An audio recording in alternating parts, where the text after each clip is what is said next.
Welcome to the E-commerce Badassery Podcast, the place for scrappy female entrepreneurs who want to learn actionable steps and strategies to grow the traffic, sales, and profit in your e-commerce business. I'm your host, Jessica Totillo-Coster, a 20-year retail veteran who spent 3 years as the only employee of a 7-figure online store. That shit was crazy.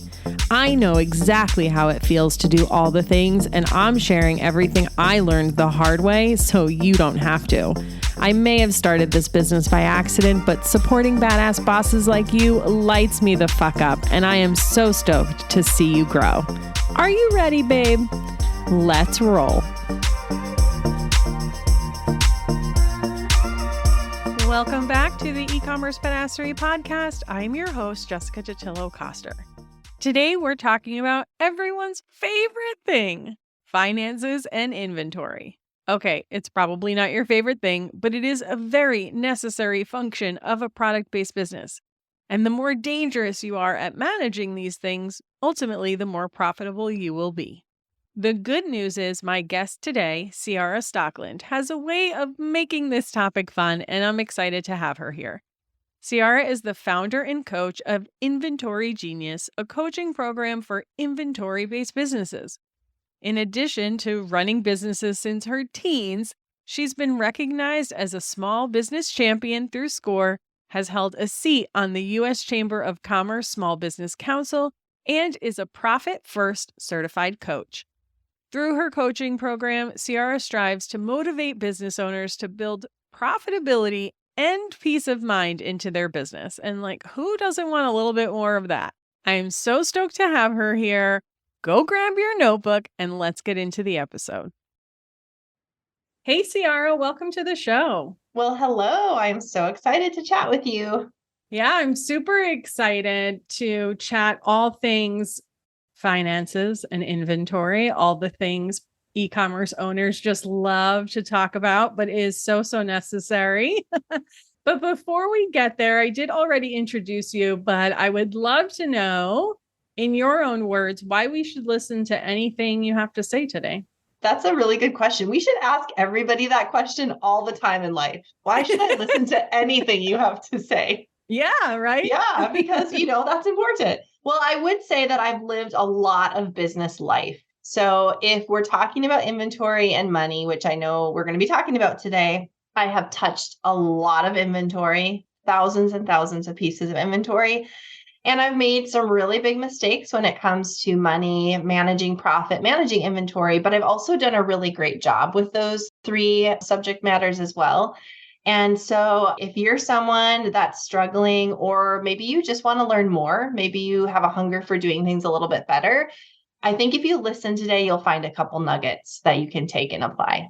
Yeah, I love that so much. And I remember Ciara was a guest in the lounge membership, and she was talking about some of her past businesses and a boutique that was franchised and all this stuff. And I'm like, she really did touch a lot of inventory.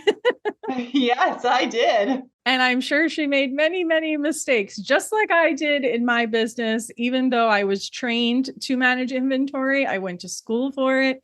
Doesn't mean that I did it right all the time. Yeah. If that's happening to you, it's a-okay, guys. All right. Before we get into nitty gritty of inventory, I know the other thing that you focus on a lot is the profit first method. So why don't we talk about that a little bit? Because I think even if you are a seasoned business owner, and I don't necessarily agree with everything that's in the Profit First book, but I know you tweak it a little bit for retail people, but I still think it's really helpful to just wrap your head around the concept so that you can go back and look at what you've already been doing and see if maybe you can do it better. Yeah, I agree with you that I don't agree with everything. And that's what I actually love about being a Profit First certified coach. They really encourage us to take the method and make it make sense for the industry that we're working with.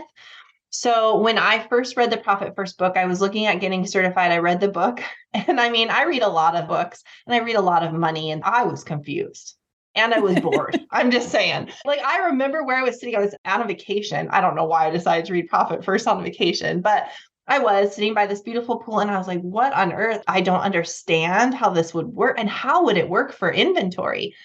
So I think it can be a bit confusing to people, and there's a lot to it, but I like to make everything simple when I work with clients. Like, let's just simplify things. Life is complicated enough. It doesn't have to be hard. And so with Profit First, I basically teach it as a cash management system. So you're just telling your money where to go. And I do this illustration. I haven't done it for a while, but I take this big bowl and a huge pitcher of water, and I start pouring the water into a bowl, and I say, this is the sales coming in, right? You have a great weekend, you do a massive promo, the water's running in, the money's coming into this massive bowl. And then you end up with this big bowl of water, and you're so excited because you have so much money. And then you're like, you know what? I'm going to treat myself. I'm going to hire that person. I'm going to increase hours. I'm going to add this app. We do all the things. And before we know it, all the water's out of the bowl and all the money's gone. And so Profit First just says, instead of pouring everything into one big bowl, let's pour it into little cups that are designated for particular things. So we put a little bit of those sales into our inventory account, which is specific to how I teach. So that's not in the book. They had never taught that before. And I said, hey, before we even touch that money, we have to account for inventory. So I have my clients set up an inventory account. A little bit of that money goes into that account. A little bit goes to save. A little bit goes for taxes. It's not our money anyway. Let's just set it aside. And then whatever's left in the bowl, we get to do whatever we want with. We get to spend it. So that's how I teach Profit First. Let's just make it super simple and practical to everyone's business. Yeah, so important. And it's funny because I listened to Profit First on audiobook, and I don't remember where Mike and I were going. And I actually don't read a lot of books. Like, I'd rather just listen to a podcast or like learn directly from someone. But we were listening to this book and I kept zoning out because it was just drawing on. And I'm like, oh my God, there's got to be a better way to approach this. And another account and another account. You're like, what? Yeah. And I'm like, oh my God, how many accounts are you making these people open? This is crazy. But there is definite value in having a few different accounts, especially for the inventory thing, because that is where I see so many people get tripped up. It's what I did in my boutique. I overbought on stuff because you just get like really excited about the things you see and it's all really pretty. And I think that was either in our pre-chat or somewhere you're like, instead of just buying and selling pretty things, like it's math. This whole business is math. And so I do like that approach for that. Let's talk a little bit deeper into how do they decide how much money that they should even be putting into that inventory account? Because this is where people mess up. Yes. And I was just working with a brand new client, and she said, I've been using Profit First. And I was like, that's great. So tell me what you're doing, as we're doing our onboarding. And she even had an inventory account. She had never worked with me, but she had set up some inventory money, but she was taking everything off the top. So if she had $100,000 month, it would be 20% to pay, 15% to tax. So first of all, we look at the cost of goods sold. So if you do read the book or you listen to the audiobook, they're going to talk about mats and subs, which we have some subcontractors, but mats and subs, materials and subcontractors, that's not really our business when we're in inventory. Our line that goes there is inventory or cost of goods sold. So the cost of goods sold is the cost of the sales you just made. So if I did $100,000 in sales, what did the inventory that left my door cost me? Not what did I buy that month, but what did it cost to sell $100,000 worth of jeans? What did those jeans cost me? Or what did those school supplies cost me? That's what you're going to move to the inventory account. So you're going to look at your $100,000 in sales, and then whatever the cost of goods sold is, you're going to move that over to your inventory account. And that just replaces the inventory that's sold. So then you have this running amount of here's what's sold, here's what I have to buy, here's what's sold. And it teaches you to really watch margin. And then in my Inventory Genius method, we also use an open to buy in conjunction with that inventory account. So with those two tools, you know what your budget is. And then, yes, I have the money, or no, I don't have the money. Yeah. So important. And the cost of goods sold thing can get a little confusing because some people are like, oh, I don't know. Does this count? Does that count? Yeah. If you are just selling finished goods and you buy from someone who wholesales it and then you resell it, the only thing that goes in the cost of goods is what you paid the wholesaler. That's it. If you are a subscription box, for instance, then it's actually the price that you paid for the product and the box that you put it in, because the box is a piece of the product that you just sold. But if you're e-commerce, your shipping box is not part of cost of goods sold. So it can get a little confusing. I do dive deeper into this, into the inventory episode, which I'll stick a link in the show notes. And then Ciara has some offers for you as well of ways that you can work with her. But if you do nothing else, you have to get a handle on that. Because, for instance, what I was doing, even though I knew better, even though I studied it, I still was just buying the dresses that I thought were pretty. And here's the kicker. I don't wear dresses, but I love to look at them, but I don't even friggin' wear them. So why did I think my customers were going to wear them? Like, I sold dresses, but not nearly as many as I bought. So all things to keep in mind. And like you said, it does teach you to really pay attention to the margin, which is really a conversation for another day. But it is so important that I like to say shoot for like a 60% blanket margin. Some products will be higher, some will be lower. It's going to depend if you make it or buy it and resell it. There's so many variables there, but that is something that you should really be looking at. Yeah. Okay. One more thing that I want to actually note about this is I used to work at H&M back in the day. And the way that they ran their inventory then, and obviously this is a huge store with a lot of units, multiple different departments and all of that, but we would just get daily shipments that replenished what we sold X number of days ago. I think the cycle was kind of about 3-ish days. So the concept is the same. You take that cost of goods, you put it in your inventory account, and then that's your money you have to go buy new stuff. And that's it. And you know what else it does for you is it disciplines you to sell what you have. So when I start working with a client, it's so funny. And if any of you are listening and we had this conversation, it's normal. Like, I would have asked the same thing. So they're like, well, I have this inventory that I bought and it's not really my customer. Do I have to count that as what I own? Because with an open to buy, it's your sales goal plus what you want to have on hand minus what you're starting with. So they don't want to subtract the stuff they don't like, because if they don't subtract that, then they have more money to spend. And so I'm like, well, you own it and we need to sell it. So yes, you have to count it. And so we always have this conversation. So using an open to buy and the inventory count with profit first, it also disciplines you to sell what you have. Like, if I want more money in my open to buy, if I'm working for H&M and I want more pink tank tops, I better sell the pink tank tops or corporate's not going to send me more. They don't just keep sending H&M inventory till it's overflowing and out the door. They send what they need to replenish. And so we need to do that just at a smaller scale. So it really helps with the discipline too. Yeah, that's such a good point. And like Ciara said, this is all normal and it's new to most people. And even the most trained people still screw it up. So it's totally fine if you have questions or you feel like you're doing it wrong. And then when it comes to the open to buy piece, that's where you get to really drill down. And obviously you have both things that happen. People spend way too much on inventory altogether, and then they have no money left over. But then when they do, they're not quite specific enough about what it is that they're buying. And so that's where you guys really need to break it down by category. It depends on how your product assortment is, of course. Like for me, the dresses, I bought way too many dresses when I should have been buying going out tops. Yeah, they kept selling. That's what was selling. Yeah. As long as they were under $100, I could sell them all day long.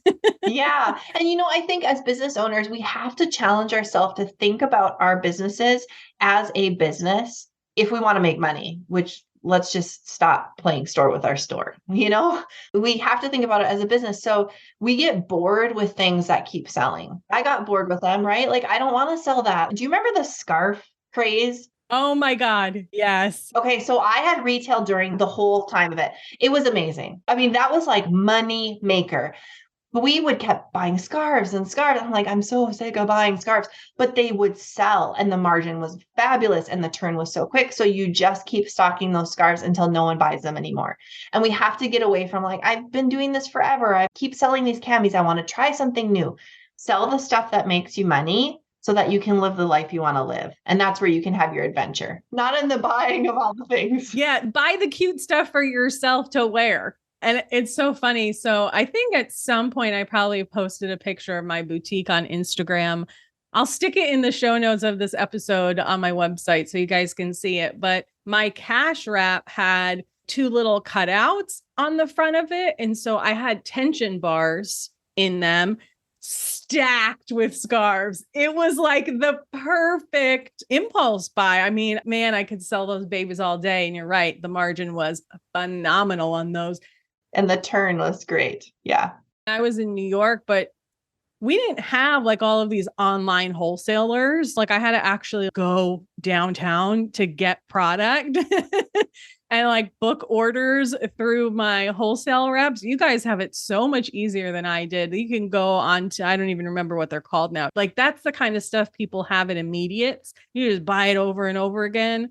It's great. But let's talk about that actually a little bit, the margin piece of it in those accessory things that you can make so much more money on versus I used to sell a lot of premium denim. There was an MSRP. I could only sell it for so much. I couldn't compete with Bloomingdale's, unfortunately, but that was the stuff that brought people in. And then I just sold them the rest of that really great margin stuff. So do you have any way or framework or thing that people can think of or trying to approach it? I feel like I'm just like, do it like this, but that's not super helpful. Maybe you have a better way to articulate it. Yeah, I was just looking through my old operations manual because in franchising, everything had to be formulated and written out. And so I have just created so much content. When I was looking through the operations manual today, I saw my formula. So we had 5 main categories. We had accessories, basics, cardigans, denim, so A, B, C, D, and then the last one was gifts or something. I can't remember. So we had 5 categories and I had a ratio in the store. So we stocked our accessories were 3, denim was 1, basics were 2. So that means of 10 units, 3 of them would be this category, 1 would be this category. So the store was stocked in a way that brought me the margin I wanted. So you'd start to build a puzzle with your numbers and your business, and it gets really challenging. And when you look at your business like a business instead of like a hobby, you start to just formulate everything. So you want that product that creates quick margin. But for us, we were a designer outlet store. So our scarves were $14.99. So I think we would buy them for $5 or $3 and sell them for $14.99, which is a fabulous margin, but a really low ticket. And our average ticket goal was up in the 50s, I think. And so we had to sell those scarves with something else. And so with merchandising the store at a ratio, I would also train my team to sell at a ratio. So I would say, here's our average ticket. You have 4 options for selling that. You can do 1 accessory, 1 top, 1 cardigan. You can do 2 tops, 1 cardigan. So I gave them those options, and everything you do becomes a goal, and it's drilled down into the unit level metrics of what you're doing. So then you figure out, okay, I have a volume play and I have a margin play. Your premium denim brought people in, but the margin was smaller, but there was more volume of cash. So it was a $200 sale. So then how do I make the store to be stocked a certain way to drive what I want in overall margin sales? See, that was so much more articulate and scientific than what I say. Well, it's what I teach all day long. So it better be more articulate than the average person trying to explain. Yeah. Well, I always say like knowing how to do something and teaching someone how to do something are not the same thing. I know how, I can't teach it. So thank you for being here. I appreciate you. But yeah, I love that. And for you guys, obviously, the majority of you have e-com only. Of course, the inventory piece is pretty easy. You can absolutely approach it formulaically from a formula. But how do you sell that way? And that's where things like cross sells and post-purchase upsells come into play. So when you start approaching it this way and you're like, okay, here's my assortment. This is what I bought into. Now, how the hell do I sell it? Well, how do you recreate the in-person experience on the internet? That's how I want you to think about it. And that's where those tech tools come into play to help you do that. It's how you merchandise things on your site. It's the same as you would do in the store. See, that's why I'll just tell them, I'll help you all figure out a formula, and then we'll just hand it off to Jessica and say, okay, here's our formula. Because other than shopping online, like I couldn't help anyone with that. But you know how to do that.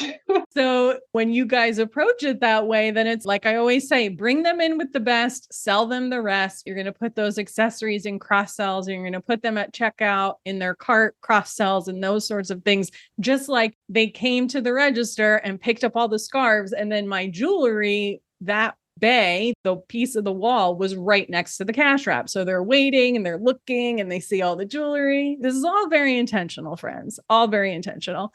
So awesome. Now, once they kind of get this all in place and they're trucking along, where do you see that they sort of veer off track? Like, where does the trouble come in? Yeah, that's a great question. I think it depends on the person. So I'll give you a couple examples. I had one client and she said, this is working, but it's very hard.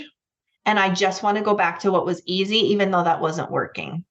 So for her, it's like, yep, it is difficult. It's like when you decide to train for a race and at first you're excited and you're like, yeah, I'm a little sore, but that's really cool because that means I'm doing something. But then it's the day in and day out of like, I have to show up at the gym and I have to do my workouts. I can't fall behind. Nobody else is doing it. This isn't very fun. I can't drink on the weekends. That's when it gets to be like, even though I didn't like what I looked like or felt like before, that was really comfortable to just sit at home and watch a TV show with my bag of Doritos. Okay. And I love Doritos. So that's me. I'm like, oh, where's the Cheetos? So for some people, it's that. It's the comfort of like, this is really uncomfortable. I don't like going to market with a budget. I don't like having to figure out what the cost of goods sold is for every single necklace. That's tedious. I don't want to do that. I just want to sell stuff. And then for some people, the hiccup will come with the cash flow. So if they have a lot of debt, I work with a lot of people that have a lot of debt, and that's something that we tackle. It takes time. Unfortunately, it doesn't take us very much time to get into trouble, but it takes us a lot of time to dig ourselves out of that. We have to cut expenses. We have to start budgeting. There's different things we have to do. We have to call vendors and suppliers. There's things that are hard. And it takes time for that cash flow to pick back up. Maybe we have really bad inventory, so we have to also move through that. And that's a cash flow thing. And so when they feel the cash crunch, like, oh my goodness, I thought this was going to fix stuff, and now I can only transfer $4 to my profit account, then people will just, again, like, I'll just give up. I'll just get a Shopify loan. It'll just feel better.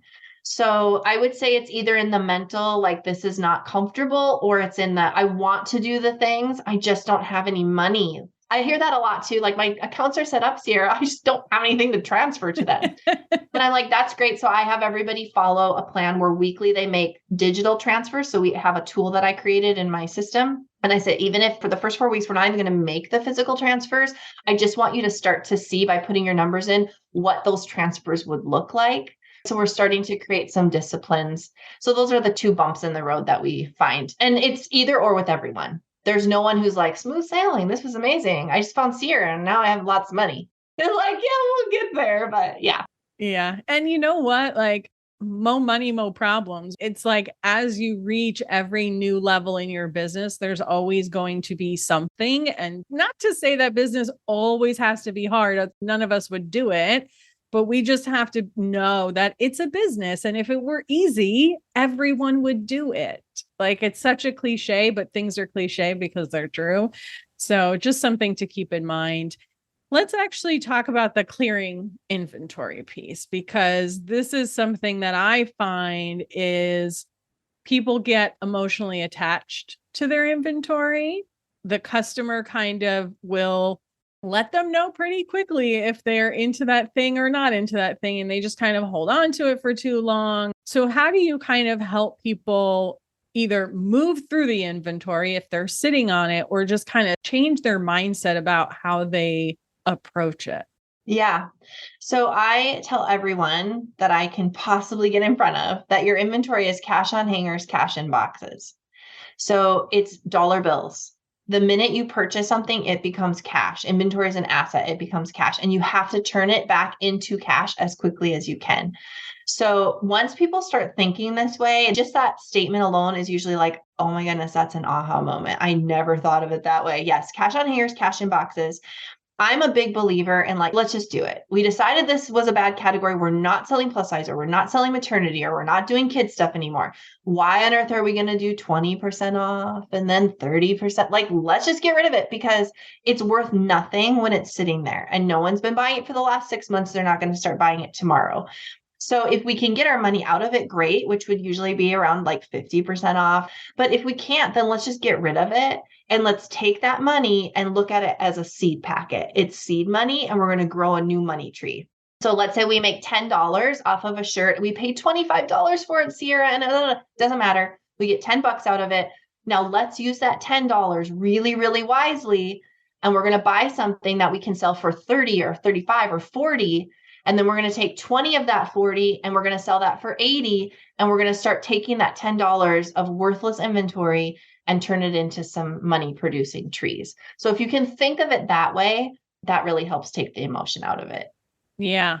This is a seed, and I'm going to plant a new money tree. I just want to highlight that statement.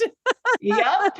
Because that is a great way to think about it. And there are certain cases, if it's super holiday specific merchandise, I've packed things up and brought them out the next season. You can absolutely do that in certain cases, but anything, especially like apparel, unless it's a basic, like it's got to go. And random things or departments you don't want anymore. Yeah, it's just got to go. And it's taking away from another sale that you could be having.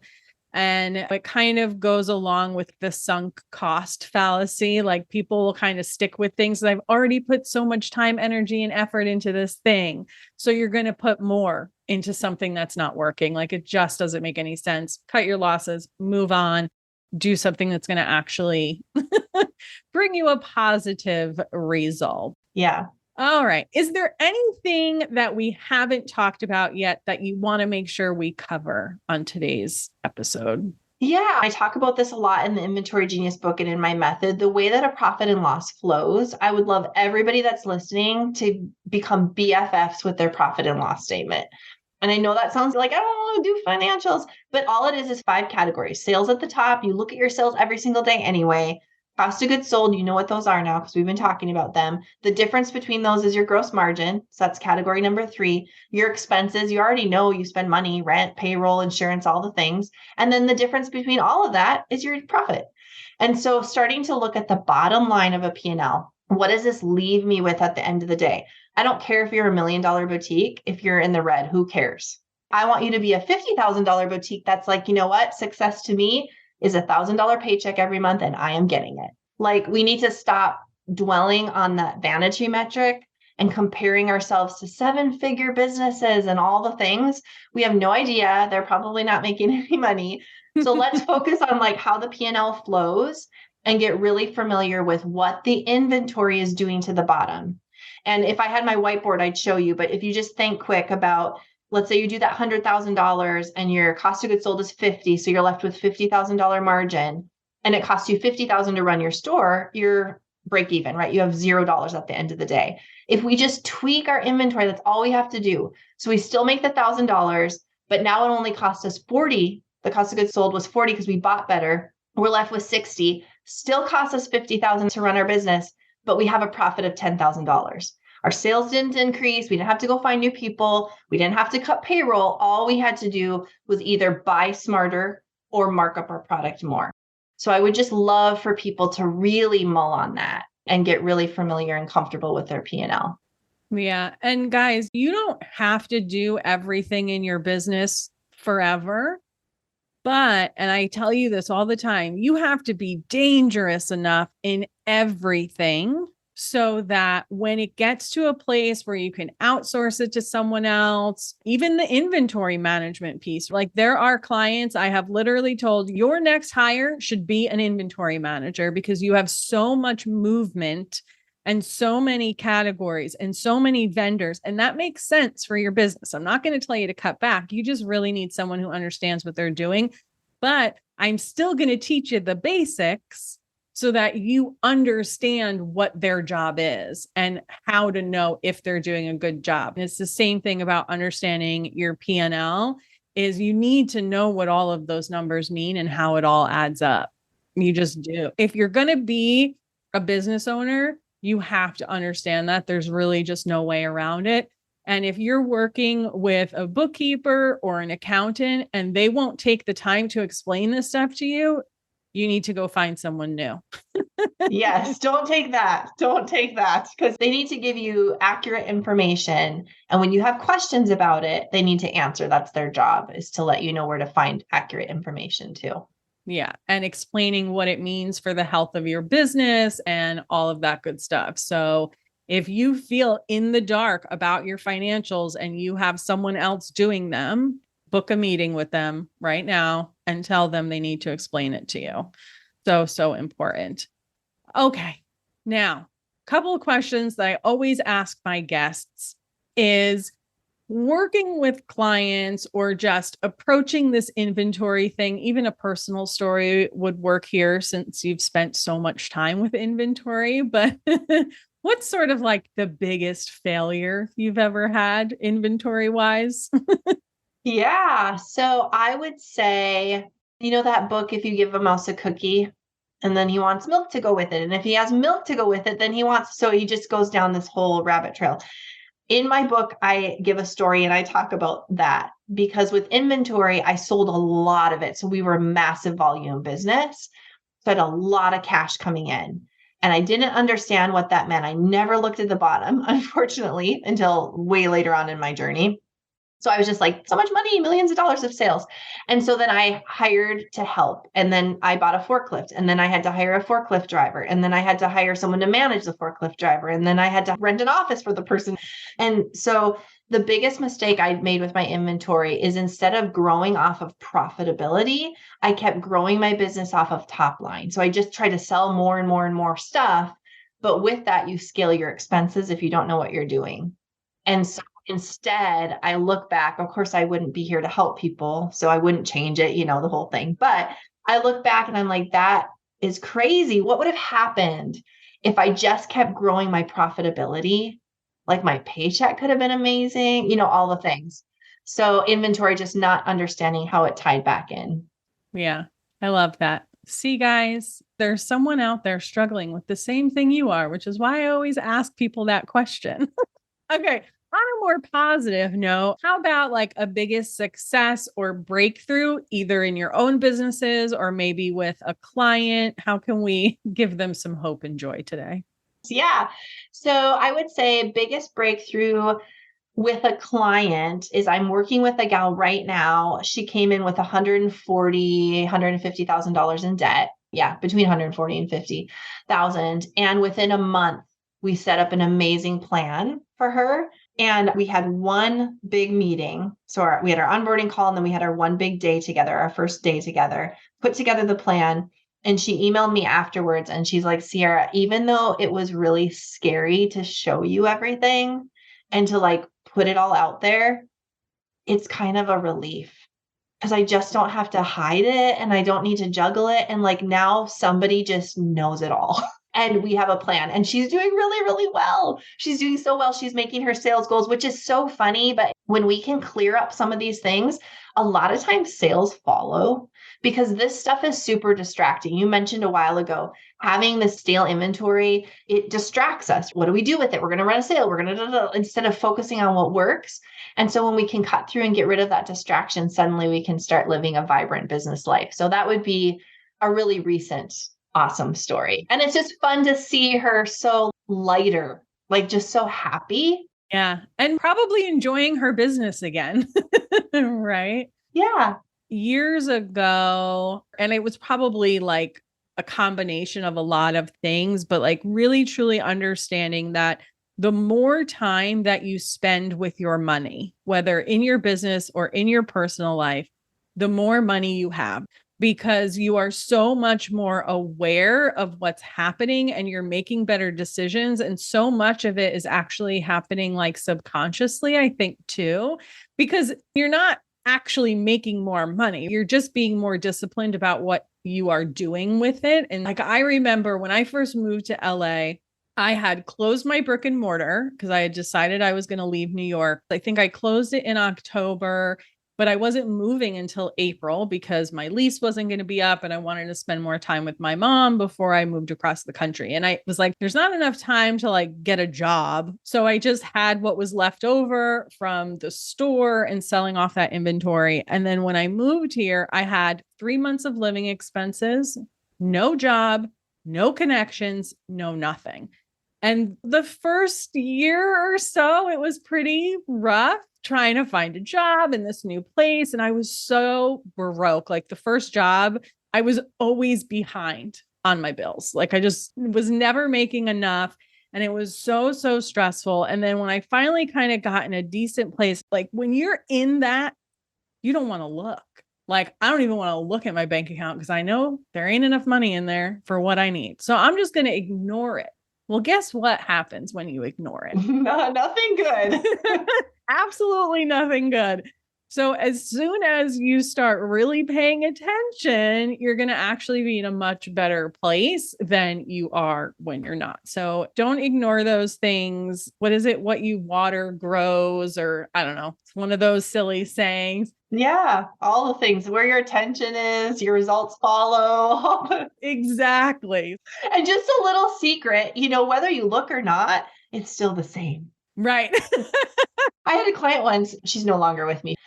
It's a lot of work to fix things and it wasn't really for her. And that's okay. Sometimes it's not, but she just was not putting her numbers in because I have a system and I follow that system with every client. And I said, you keep promising, why? Finally, she's like, I just don't want to look at them. And I said, the thing is though, they're the same whether you put them in or not. And if you don't put them in, I cannot help you because I don't know what's going on. So there you go. They're the same either way. So at least let's like lay it out and get a plan taken care of. Yes, exactly. So, so important. Oh my gosh, Ciara, thank you so, so much for being here today. I have one more question and then I'm going to let you share all of your goodies with everyone, just in case we lost everyone in this very exciting inventory and numbers conversation with, I know me and you love, but I don't know if all my listeners do. But in case we lost them along the way, is there just like one thing, if they take nothing else away, what should they take away from today's episode? Look at where your margin is today and then set a goal to 5% more, 5% more margin. And you can do that either by marking up your product or buying it for less or a combination. So just focus on that. Love it. Absolutely. That's where your profit is, friends. Amazing. Okay. So you have a book, you have some programs, you have some one-on-one. Tell us where we can find all of that. What is it? Who is it for? Give us all the goods. Yeah, all the things. Well, if you have inventory, it's for you. So there's, I would say, 3 options for people. So my book, Inventory Genius, is available on Amazon. That's the easiest. You can get it at my website too, but Amazon's always easy. $9.99. It's really practical. Lots of my stories in it, a lot of my client stories. So that's a good option to just get started. The Quickstart to Inventory Genius is a really simple course. And I know we get course fatigue. All of us do because we've been sold a lot of things that don't do a lot of good. But I promise this course will be really good for you. So I break what we talked about today into 3 super easy modules. And then the spreadsheets and the tools I talk about are there too. So you can follow along and you'll leave with lots of good practical things that you can apply right away. And then if you're like, I want the one-on-one, my mastermind is the place to be. It's closed, so I'm full, but I have a wait list. So if you are interested in getting on the wait list, you can just connect with me on Instagram or send me an email, hello@ciarastockeland.com, and I'll get you on the wait list. Amazing. And I will put links to all of that in the show notes. If you guys are a lounge member, there is a replay of her workshop inside of there too. She dives a little bit more into the P&L and some other financial things as well. So definitely check those out if you haven't already. And what I want to leave you with is, if you've been ignoring this, this is your giant wake-up call to stop ignoring it. And I was even just on a call with someone today, and I've had some conversations with other people as well. Like, business online in 2023 is different. People were riding this really amazing wave before iOS 14 and then during the pandemic because online went so bonkers. And those big revenue numbers covered up the lack of profitability. And now that those revenue numbers are down, it's really starting to show and they're really starting to feel the pinch. And getting control of your inventory and your margins and your financials are the best way out of that sort of mess. So if that's you, and if you're new to business, the earlier you start doing this, and it's going to feel weird, right, Ciara? My numbers are so small. But if you do it right when they're small, can you imagine how amazing it'll feel when they're big? Yeah. So don't delay. Thank you again for being here. Thank you, everyone, for listening. I know you could be anywhere on the internet, but I appreciate that you are here with us. I hope you have a kick-ass day, week, month, and I'll see you on the flip side, friend.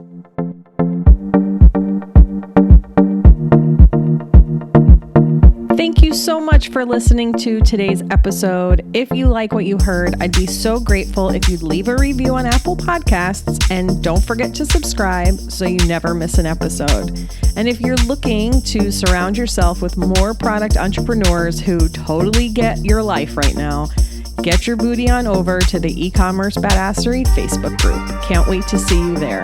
Until next time, e-commerce friends, stay badass.